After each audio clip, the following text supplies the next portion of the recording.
সন্ধ্যা গড়িয়ে রাত, তাতে কি? দেশের সংকট মুহূর্তে কেউ যেন আর ঘরে বসে থাকতে পারেননি। রাতের আঁধারেও ত্রাণ সামগ্রী নিয়ে ঢাকা বিশ্ববিদ্যালয়ে আসছেন অনেকেই, আর সঙ্গে সঙ্গে তা নামানোর কাজে লেগে পড়ছেন শিক্ষার্থীরা। সাধারণ মানুষের সাড়া পেয়ে শনিবার রাতে ঢাকা বিশ্ববিদ্যালয়ের কেন্দ্রীয় মাঠের পাশে এক সংবাদ সম্মেলনে নতুন করে গণ রান্না কর্মসূচির কথা জানালেন সমন্বয়ক আবু বাকের মজুমদার। শুকনো খাবারের সংকট মাথায় রেখে স্থানীয় প্রশাসনের সহায়তায় রান্না করে খাবার পাঠানোর চেষ্টা করা হবে বলে জানান তিনি। সঙ্গে বন্যা দুর্গত এলাকায় ১০ থেকে ১২ জন ডাক্তার পাঠিয়ে স্বাস্থ্যসেবা দেওয়ার কথাও ভাবছে বৈষম্য বিরোধী ছাত্র আন্দোলন। যেসব জেলা বন্যা কবলিত সেখানে আমরা মেডিকেল টিম বসাবো, মেডিকেল বুথ বসাবো। আমরা আগামীকালকে অন্তত ৪ লাখ মানুষের যাতে খাবার রান্না করতে পারি সেজন্য আমরা জেলা প্রশাসক সহ সকল ইউনিটদের সাথে আমরা মিটিং করছি। যেসব স্পট আসলে রান্না করার স্বাভাবিক পরিস্থিতি আছে সেই সব স্পট আমরা রান্না করার চেষ্টা করব, এবং করে আমাদের যেসব ভলেন্টিয়ার আছেন বৈষম্য বিরোধী ছাত্র আন্দোলনের তাদের মাধ্যমে উপজেলা ইউনিট সাথে সমন্বয় করে আমরা যেসব এলাকায় এখনো খাবার পৌঁছায়নি সেসব এলাকায় দুপুর এবং রাতের খাবার করে আমরা পাঠানোর চেষ্টা করব।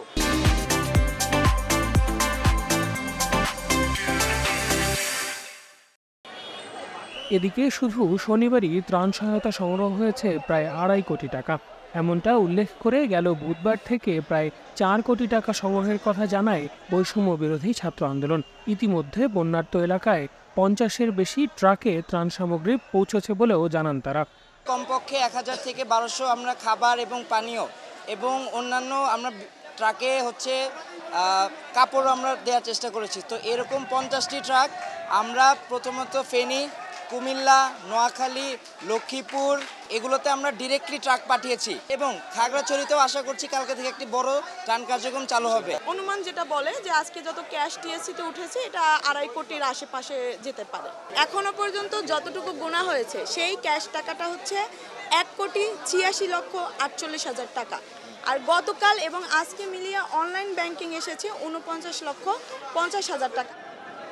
এদিকে দিনভর সাধারণ মানুষ যে যার সামর্থ্য অনুযায়ী সহায়তা নিয়ে ছুটে যান ঢাকা বিশ্ববিদ্যালয়ের টিএসসিতে। বিভিন্ন সংস্থা, প্রতিষ্ঠান কিংবা ব্যক্তিগত উদ্যোগে ত্রাণ সামগ্রী নিয়ে ছুটেছেন সব বয়সী মানুষ। এমনকি শখের জমানো ব্যাগ নিয়েও আসতে দেখা যায় শিশুদের জন্য অনেক শুকনো খাবার এবং আরও শুকনো খাবার এবং বস্ত্র এনেছি।